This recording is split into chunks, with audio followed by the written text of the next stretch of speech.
नमस्कार दोस्तों, हमेशा की तरह आज की इस वीडियो में हम कंपेयर करने वाले हैं SBI large and mid cap fund का Mirae asset emerging blue chip fund में।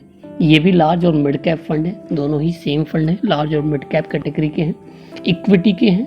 तो इन दोनों ही म्यूचुअल फंड्स का आज हम कंपेयर करने वाले हैं। एसबीआई के बारे में तो आप जानते ही हैं, देश के सबसे बड़े बैंक की एक म्यूचुअल फंड कंपनी है एसबीआई म्यूचुअल फंड, उसी ग्रुप की एक कंपनी है ये।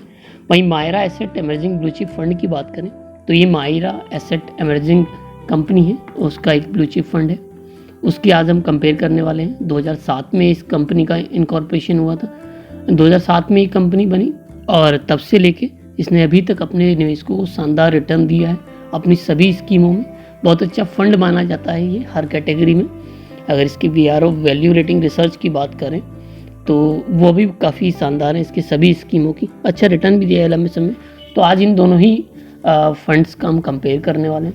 हमेशा की तरह हम इस वीडियो में आपसे 6 टॉपिक्स पर बात करेंगे।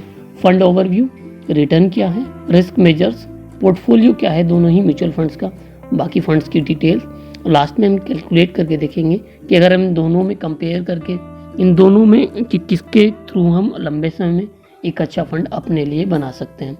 अब आइए एक नज़र इन दोनों ही म्यूचुअल फंड्स के फंड ओवरव्यू पे डालते हैं। सबसे पहले एनएवी की बात करते हैं, जहां SBI large and mid cap fund direct plan growth का एनएवी इस समय 381 रुपये 21 पैसे है। वहीं Mirae asset emerging blue chip fund का एनएवी है 105 रुपये 73 पैसे। अगर हम वैल्यू रिसर्च रेटिंग की बात करें तो एसबीआई को मिले हैं 3 स्टार, वहीं Mirae asset emerging blue chip fund को मिले हैं 5 स्टार। तो इसमें मैंने आपको पहले ही बताया अपनी वीडियो में, जिसकी रेटिंग जितनी ज़्यादा वो उतना अच्छा फंड है। 5 स्टार फंड है, ये बहुत अच्छा फंड है। कैटेगरी ऑफ सब कैटेगरी दोनों सेम है, large and mid cap category के हैं, इक्विटी हैं दोनों का ही।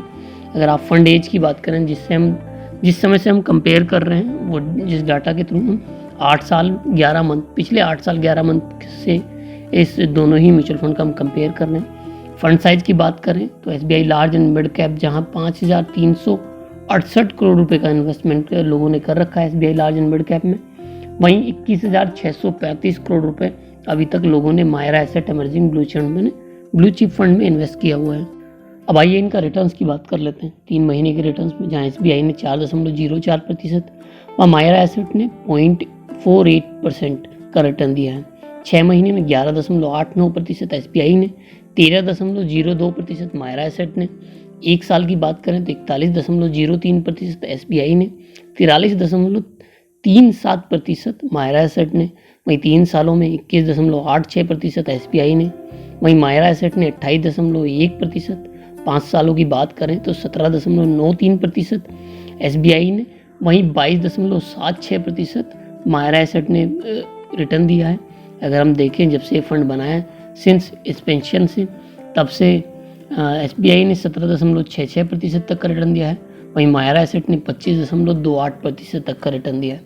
अगर आप देखें कंपेयर करके तो शॉर्ट टर्म से लेके लॉन्ग टर्म तक सभी पैरामीटर्स में, मतलब सभी मंथ में या ईयर में, SBI large and mid cap fund का जो रिटर्न है वो Mirae asset emerging blue chip fund के मुकाबले बहुत ही कम है।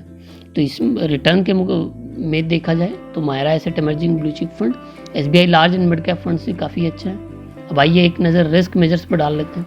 जहाँ तक बात करें SBI large and mid cap fund के अल्फा की तो इस समय 1.67 है, वहीं मायरा एसेट का 6.39% है। मैंने आपको पहले ही बताया था, अल्फा हम इसलिए देखते हैं कि जो बेंचमार्क है, बेंचमार्क के मुकाबले इस म्यूचुअल फंड ने कितना रिटर्न दिया है। जहां बेंचमार्क के मुकाबले एसबीआई ने 1.6% के हिसाब से ज़्यादा रिटर्न दिया है, वहीं मायरा एसेट ने लगभग एसबीआई के लगभग 5 गुना 6.39% अधिक रिटर्न दिया है। अगर हम बीटा की बात करें तो एसबीआई का बीटा 1.03 है, वहीं मायरा एसेट का बीटा 0.99 है। बीटा के बारे में मैं आपको पहले ही बता चुका हूँ, बीटा वॉलेटिलिटी के बारे में बता रहा है। इंडेक्स के मुकाबले इस फंड की वॉलेटिलिटी कितनी है, तो एसबीआई का मतलब हुआ कि 1 से ज़्यादा है। तो यहाँ इसका मतलब ये हुआ कि एसबीआई का म्यूचुअल फंड जब इंडेक्स बढ़ता है तो ज़्यादा बढ़ता है, वहीं इंडेक्स जब गिरता है तो ज़्यादा गिरता है। मायरा एसेट का लगभग 1 है, यानी 0.99 है। तो मतलब जितना इंडेक्स बढ़ता है उसके मुकाबले ही ये फंड बढ़ता है, और जितना इंडेक्स गिरता है उसके मुकाबले ये उसी हिसाब से सेम गिरता है। अब आइए एक नज़र इनकी पोर्टफोलियो पर डाल लेते हैं। टॉप 3 सेक्टर्स की बात करें तो एसबीआई ने जहाँ फाइनेंशियल में, उसके बाद ऑटोमोबाइल में और उसके बाद एफएमसीजी सेक्टर में निवेश किया हुआ है। वहीं मायरा एसेट ने सबसे ज़्यादा फाइनेंशियल में, उसके बाद टेक्नोलॉजी फंड में और उसके बाद हेल्थ केयर में निवेश किया हुआ है।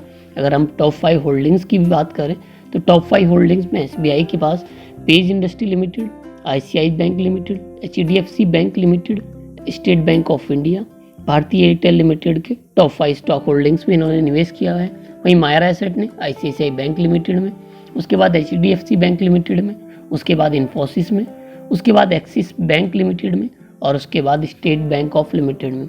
Top 4 mutual fund, top 4 funds में, स्टॉक्स में इनके बैंक्स हैं। अगर हम बात करें इक्विटी की तो यहाँ SBI large and mid cap ने अपना 95.25% पैसा इक्विटी में निवेश किया हुआ है। वहीं मायरा एसेट ने अपना 99.6% पैसा यानी लगभग सारा ही पैसा इक्विटी में निवेश किया हुआ है। अब आइए एक नज़र इनकी फंड डिटेल्स पर डाल लेते हैं। एक्सपेंस रेशियो जहाँ एसबीआई का 1.31% है, वहीं मायरा एसेट का 0.68% एसबीआई के मुकाबले काफ़ी कम है। एग्जिट लोड की बात करें तो एग्जिट लोड एसबीआई का जहाँ 0.1% है, वहीं Mirae asset emerging blue chip fund का 1% है। एसबीआई के मुकाबले मायरा एसेट का एग्जिट लोड काफ़ी ज़्यादा है। एग्जिट लोड आपको तब देना होता है जब आप अगर अपनी जितनी भी इन्वेस्टमेंट की हुई है आपने, उसका कुछ परसेंटेज लगभग 12 या 12% से ज़्यादा आप 12 महीने से पहले निकालते हैं, तब आपको ये एग्जिट लोड देना होता है।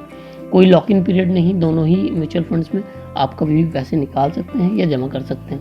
बेंचमार्क इंडेक्स भी दोनों का सेम है, Nifty large mid cap 250 try. हमेशा दोस्तों, हमेशा मैंने पहले ही बताया आपको, हमेशा हम कंपेयर उन्हें म्यूचुअल फंड्स का करते हैं जिनके बेंचमार्क इंडेक्स सेम होते हैं। बेंचमार्क जिनके इंडेक्स सेम नहीं होते उनका कंपैरिजन का कोई फ़ायदा नहीं, आपको उनको कंपेयर कर कुछ भी मतलब फ़ायदा नहीं होगा, क्योंकि दोनों अलग अलग इंडेक्स के फंड हैं। अगर आप, जहाँ तक मिनिमम इन्वेस्टमेंट की बात है, अगर आप एसबीआई लार्ज और मिड कैप फंड में सिप करना चाहते हैं तो आपको मिनिमम 100 रुपये, वहीं अगर आप लमसम करना चाहते हैं तो मिनिमम आप 5,000 रुपये जमा करने होंगे। Mirae Asset blue chip fund में आप केवल सिप कर सकते हैं और वो भी मिनिमम 1,000 रुपये हैं। अब आइए दोस्तों हम कैलकुलेट करके देखेंगे कि दोनों ही म्यूचुअल फंड के रिटर्न के हिसाब से हम कितना फंड अपने लिए बना सकते हैं लंबे समय में, 10 साल, 20 साल या 30 सालों में। दोस्तों, जैसे कि मैंने हमेशा आपको बताया, म्यूचुअल फंड का इन्वेस्टमेंट कभी भी सेम नहीं रहता। अगर मैं 5 साल के रिटर्न के हिसाब से कैलकुलेट करूँगा तो ज़रूरी नहीं आपने जो इन्वेस्टमेंट अगर 10 साल के लिए किया हुआ है, जो रिटर्न 5 साल में वही आपको 10 साल में मिलेगा।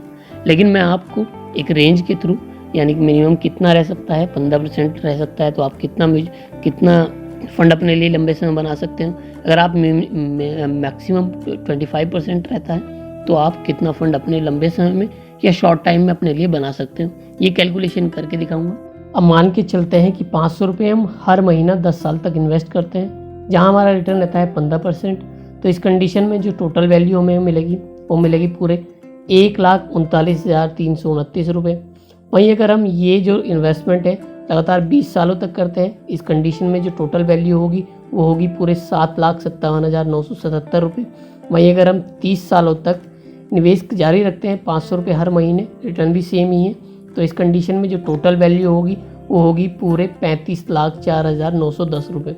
अब मान के चलते हैं कि जो हमारा जो रिटर्न है वो 15% ना रह के 20% हो जाती है, और ये जो समय हम टाइम पीरियड मान के चलते हैं 10 साल। तो इस कंडीशन में 10 साल वाली कंडीशन में जो हमारा टोटल वैल्यू होगी वो होगी पूरे 1,91,182 रुपये। वहीं 20 सालों में हम अपने लिए 15,80,740 रुपये का फंड बना सकते हैं। रिटर्न भी सेम है, मंथली इन्वेस्टमेंट भी सेम है। वहीं 30 सालों में हम अपने लिए 1,16,80,401 रुपये का फंड बना सकते हैं। रिटर्न भी सेम है, इन्वेस्टमेंट भी सेम है। टोटल इन्वेस्टमेंट 30 सालों तक हमारी हुई 1,80,000 रुपये। तो हमें जो टोटल वैल्यू हुई वो पूरे हुई 1,16,80,401 रुपये। अब मान के चलते हैं जो हमारा रिटर्न था वो बढ़कर हो जाता है 25%, यानी 10 सालों में हमारे म्यूचुअल फंड ने हमें 25% तक का रिटर्न दिया है। तो इस कंडीशन में जो हमें टोटल वैल्यू होगी वो होगी 2,66,402 रुपये। अगर हम 20 सालों तक इन्वेस्टमेंट अपना बनाए रखते हैं तो इस कंडीशन में जो टोटल वैल्यू होगी वो होगी पूरे 34,29,548 रुपये। वहीं 30 सालों में ये जो हमें टोटल वैल्यू होगी वो बढ़कर हो जाएगी 4,09,87,357 रुपये।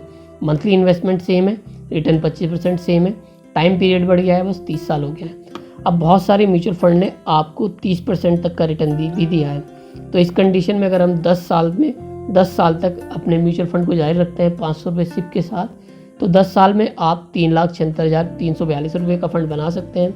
वहीं 20 सालों में आप पूरे 76,61,628 रुपये का फंड अपने लिए बना सकते हैं। वहीं यही रिटर्न बढ़कर आपका 30 सालों में 14,86,91,290 रुपये होता है। सब कुछ सेम है, मंथली इन्वेस्टमेंट है, हमारा रिटर्न ही बढ़ा है। लंबे समय तक अगर हमें 30% रिटर्न मिलता है 30 सालों तक, तो हम 14 करोड़ रुपए तक का फंड अपने लिए बना सकते हैं।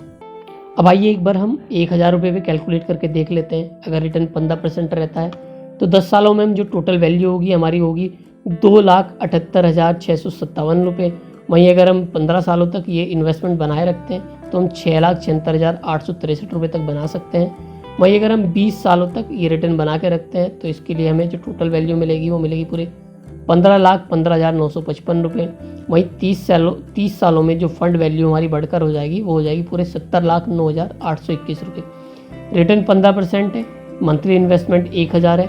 अब मान के चलते हैं हम अपने जो रिटर्न है हमें हमारी 15% ना रहकर 20% हो जाती है, तो इस कंडीशन में भी हम 10 सालों में 3,82,664 रुपये बना सकते हैं। वहीं 20 सालों में अगर हम 20 सालों की बात करें तो 20 सालों में ये जो रिटर्न होगी वो होगी पूरे 31,61,489 रुपये। वहीं 30 सालों में हम जो रिटर्न बना सकते हैं वो बनाते हैं पूरे 2,33,60,810 रुपये। दोस्तों ये जो रिटर्न थी 20%। अब मान के चलते हैं कि हमारी रिटर्न हो जाती है 25%, तो 10 सालों में हम 5,32,805 रुपये बना सकते हैं। वहीं 20 सालों में हम अपने लिए पूरे 68,59,095 रुपये बना सकते हैं। वहीं 30 सालों की बात करें तो इस कंडीशन में भी हम 8,19,74,715 रुपये अपने लिए बना सकते हैं। ये कंडीशन कब थी? मंथली इन्वेस्टमेंट हमारी 1,000 थी, रिटर्न हमारा पूरे 30 सालों तक 25% रहता है। अब दोस्तों बहुत सारे म्यूचुअल फंड ऐसे भी हैं जिन्होंने अपने निवेशकों को 30% तक का रिटर्न निवेश पे दिया है। तो इस कंडीशन में अगर हम 10 साल तक इन्वेस्ट करते हैं और रिटर्न 30 साल रहता है, मंथली इन्वेस्टमेंट 1,000 है, तो हम 7,52,684 रुपये बना सकते हैं। वहीं 20 सालों में हम अपने लिए पूरे 1,53,23,257 रुपये बना सकते हैं। वहीं अगर हम बात करें 30 सालों की तो 30 सालों में हम अपने लिए 29,73,82,551 रुपये बना सकते हैं। अगर 30 सालों तक 1,000 रुपये मंथली इन्वेस्टमेंट करें और हर साल हमें 30% का रिटर्न मिलता रहे, तब इस कंडीशन में हम 29 करोड़ रुपए इतनी बड़ा रकम इतना बड़ा फंड अपने लिए बना सकते हैं। तो ये तो था दोस्तों सिप की कैलकुलेशन थी। अब हम लमसम करके कैलकुलेट करके देखते हैं। तो दोस्तों आज की वीडियो में SBI large and mid cap fund का Mirae asset emerging blue chip fund से आप कंपेयर कैसा लगा? अगर आपका कोई प्रश्न या सुझाव हो तो नीचे कमेंट बॉक्स में लिख सकते हैं। अगर आप हमारी वीडियो अभी तक देख रहे हैं तो वीडियो को लाइक करना ना भूलें, साथ के साथ हमारे चैनल को सब्सक्राइब भी करते चलें। हम ऐसे ही ढेर सारी कंपैरिजन की वीडियो आपके लिए बनाते रहेंगे। धन्यवाद।